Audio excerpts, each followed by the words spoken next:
ఆ మధ్య ఓ నిజ సంఘటన నేను విన్నా.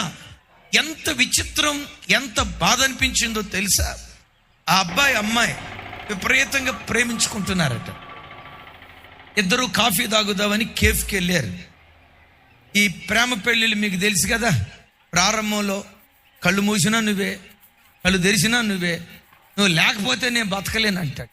పెళ్ళైన సంవత్సరం తర్వాత నువ్వు లేకపోతేనే బతికేటట్టున్నాను అంటాడు.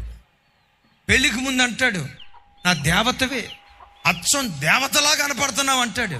పెళ్ళైన సంవత్సరం తర్వాత అచ్చం దెయ్యంలాగా ఉన్నావే, లూసిఫర్ కూడా నిన్ను చూసి భయపడితే అని అంటాడు. చూసారా? ముందున్న మాటలు తర్వాత ఉండవు, ముందున్న మాటలు తర్వాత ఉండవు. దేవత అంటాడు, కళ్ళు మూసినా నీవే, తెరిచినా నీవే అంటాడు. మొత్తానికి మాటలు మాట్లాడుకున్నారు. ఈ లోపు అమ్మాయి ఏదో వాష్రూమ్కి వెళ్ళాల్సి వచ్చి ఫోన్